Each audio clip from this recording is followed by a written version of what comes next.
Schooling and entrance കോച്ചിങ്ങിൽ മികച്ച റെക്കോർഡുള്ള സ്ഥാപനമാണ് xylem. നിങ്ങൾക്കറിയാം, ഇതിനകം തന്നെ അവർ ഒരുപാട് വിജയങ്ങൾ കരസ്ഥമാക്കിയ ഒരു സ്ഥാപനമാണ്. വളരെ പ്രൊഫഷണലായി റൺ ചെയ്യുന്നൊരു സ്ഥാപനമാണ് എന്നുള്ളതിൽ സംശയമില്ല. അപ്പോൾ ഇപ്പോൾ ഒരു നല്ല കാര്യം കൂടി അവർ ചെയ്യുന്നത് എന്താണെന്ന് ചോദിച്ചു കഴിഞ്ഞാൽ, നമുക്കറിയാം ഈ സിവിൽ സർവീസസ് പരീക്ഷ എഴുതുക എന്ന് പറയുന്നത് പലരുടെയും വിദ്യാർത്ഥികളുടെയും ഒക്കെ സ്വപ്നമാണ്. UPSC പരിശീലന മേഖലയിലേക്ക് സൈലം കടക്കുന്നു എന്നുള്ള വാർത്ത വരുന്നുണ്ട്. മാത്രമല്ല, ഈ യൂണിയൻ പബ്ലിക് സർവീസ് കമ്മീഷൻ നടത്തുന്ന പരീക്ഷകൾ, പ്രത്യേകിച്ച് സിവിൽ സർവീസസ് പരീക്ഷകൾ എഴുതിയാൽ കാര്യമായി അധ്വാനിക്കുന്ന ആളുകൾക്ക് ഏതെങ്കിലും ഒരു ജോലി കിട്ടാനൊക്കെ ഉള്ള വളരെ സാധ്യതയുണ്ട്. ഞാനൊക്കെ സിവിൽ സർവീസ് പരീക്ഷയുടെ ഫൈനൽ എക്സാം 2 തവണ എഴുതി വളരെ മഹനീയമായി തോറ്റയാളാണല്ലോ കൂടുതൽ കാര്യങ്ങൾ പറയാൻ പറ്റുക. അതുകൊണ്ടാണ് ഞാനിത് പറയുന്നത്. അപ്പോൾ ഇപ്പോൾ സൈലം അവരുടെ പല മേഖലകളിലും എൻട്രൻസിലും ഒക്കെ അവർ സ്കൂളിങ്ങിലും ഒക്കെ തന്നെ വിജയങ്ങൾ കരസ്ഥമാക്കിയിട്ട് അവർ UPSC പരീക്ഷകളിലേക്ക് കടന്നിരിക്കുന്നു. ഇപ്പോൾ സിവിൽ സർവീസസ് പരീക്ഷയുടെ പരിശീലന കളരി സൈലം ഓപ്പൺ ചെയ്യുന്നു എന്നുള്ള നല്ല വാർത്തയാണ് വരുന്നത്. സൈലം IASന്റെ അക്കാദമിക് ഹെഡായ അസീം അക്രം കൂടുതൽ വിവരങ്ങൾ നൽകാൻ നമ്മുടെ മോർണിംഗ് ഷോയിൽ ഒരു അതിഥിയായി ചേരുകയാണ്. തിരുവനന്തപുരത്തെ സൈലത്തിൻ്റെ ക്യാമ്പസിൽ നിന്നാണ് അസീം അക്രം നമ്മോടൊപ്പം ചേരുന്നത്. Aseem Akram, good morning. എന്തായാലും ഈ സിവിൽ സർവീസസ് പരീക്ഷയിലേക്ക് നിങ്ങൾ കടക്കുന്നു എന്നുള്ളത് നല്ല കാര്യം. ഈ അടുത്ത IAS പരീക്ഷയ്ക്കുള്ള തയ്യാറെടുപ്പ് എപ്പോഴായിരിക്കും തുടങ്ങേണ്ടത്? പരീക്ഷ എന്നായിരിക്കും? സാർ, മെയ് 2026 അടുത്ത പ്രിലിംസ് എക്സാം നടക്കാനായിട്ട് പോകുന്നത്. അപ്പോൾ അതിന് വേണ്ടിയിട്ട് ഒരു 1 ഇയർ പ്രിപ്പറേഷൻ അത്യാവശ്യമാണ്. അപ്പോൾ അതിന് വേണ്ടിയിട്ടുള്ള പ്രിപ്പറേഷൻ തുടങ്ങണമെന്നുണ്ടെങ്കിൽ, സ്ട്രക്ചേർഡായിട്ട് തുടങ്ങണമെന്നുണ്ടെങ്കിൽ ഇതാണ് ഒരു ഐഡിയൽ ടൈമായിട്ട് നമുക്ക് പറയാൻ പറ്റുക. ഒരു കൊല്ലത്തെ മികച്ച പരിശീലനം ഇതിന് വേണം. കാര്യം ആൾക്കാർ വളരെ നിസ്സാരമായിട്ട് ഈ പരീക്ഷയെ കണ്ടാൽ ഈ പരീക്ഷ കടന്നു പോകുക അത്ര എളുപ്പമല്ല. കാരണം ഈ പരീക്ഷ ഒരു ഓൾ ഇന്ത്യ എക്സാമാണ്. അതുകൊണ്ട് തന്നെ അതിൻ്റെ ചോദ്യങ്ങളിലൊക്കെ തന്നെ ചില പരിശീലനം ഉണ്ടെങ്കിൽ നമുക്ക് പെട്ടെന്ന് അത് അക്കരെ എത്താൻ പറ്റും. അപ്പോൾ എങ്ങനെയാണ് ഈ പരിശീലനത്തെ താങ്കൾ ഈ ഒരു കൊല്ലം നീണ്ടുപോകുന്നതിനെ കാണുന്നത്? സാർ, ഈ പരീക്ഷ കുറച്ച് കോംപ്ലക്സ് ആയിട്ടുള്ളൊരു സ്ട്രക്ചർ ആയതുകൊണ്ട് തന്നെ വളരെ ഡെഡിക്കേറ്റഡ് ആയിട്ടുള്ള പ്രൊഫഷണൽ ആയിട്ടുള്ളൊരു എക്സ്പെർട്ടൈസ് ഇതിന് അത്യാവശ്യമാണ്.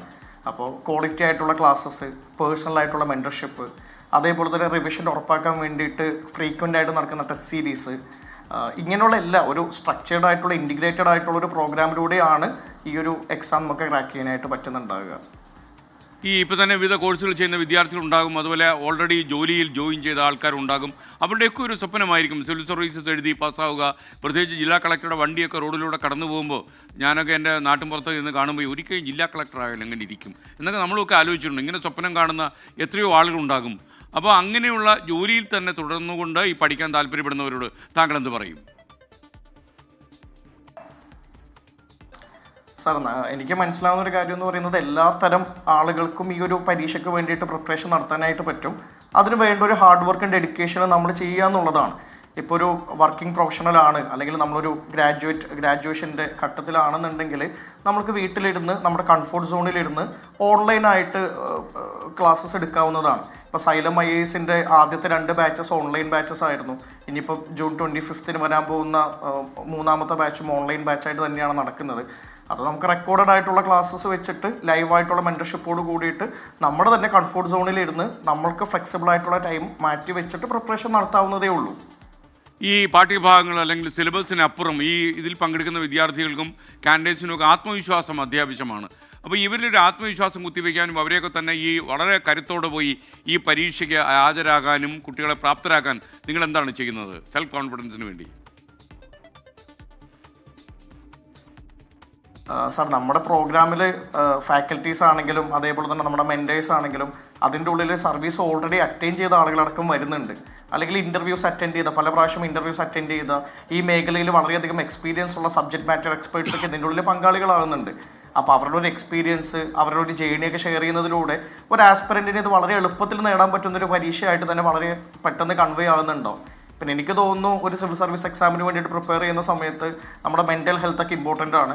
അപ്പോൾ അതൊക്കെ ഉറപ്പുവരുത്തുന്ന രൂപത്തിലുള്ള വർക്ക്ഷോപ്പുകളും അതേപോലത്തെ കുറേ പ്രോഗ്രാംസ് നമ്മുടെ കോഴ്സിൻ്റെ ഭാഗമായിട്ട് വരുന്നുണ്ട്.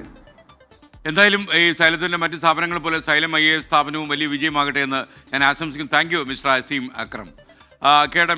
സൈലം IASന്റെ അക്കാദമിക് ഹെഡാണ് അസീം അക്രം. അദ്ദേഹമാണ് നമുക്കൊപ്പം IASന്റെ വിവിധ കാര്യങ്ങൾ പറയാനായി ചേർന്നത്. Thank you. പ്രിയപ്പെട്ട പ്രേക്ഷകരോട്, പ്രത്യേകിച്ച് IAS എഴുതാൻ ആഗ്രഹിക്കുന്നവരും ഒക്കെ ഉള്ള ആളുകളോട് എനിക്ക് പറയാനുള്ളൊരു കാര്യം, ഒരു 2 തവണ തോറ്റയാളെന്ന നിലയിൽ എനിക്ക് പറയാനുള്ളത്, ഈ പ്രിലിമിനറി പരീക്ഷ കടന്നു പോകുന്നതാണ് ഇതിനകത്ത് ഏറ്റവും ബുദ്ധിമുട്ടുള്ള കാര്യം. കാരണം ഇതൊരു വീഡിങ് ഔട്ട് പരീക്ഷയാണ്. കൂടുതൽ ആൾക്കാർ പരീക്ഷയ്ക്ക് അറ്റൻഡ് ചെയ്യും. അപ്പോൾ അവരുടെ നമ്പർ കുറച്ച് ചെറിയ ലിസ്റ്റാക്കുക എന്നുള്ളതാണ്. അപ്പോൾ ഈ തുടക്കത്തിലെ തന്നെ പുറത്ത് പോകാതിരിക്കാൻ നമ്മൾ കൂടുതൽ കരുതലോടെ പ്രവർത്തിക്കേണ്ടതുണ്ട്. അത് അതിൻ്റെ ഒരുപക്ഷെ അതിൻ്റെ പ്രിലിമിനറി പരീക്ഷ തന്നെയായിരിക്കും എൻ്റെ അഭിപ്രായത്തിൽ ഏറ്റവും നമ്മൾ ശ്രദ്ധിക്കേണ്ട കാര്യം.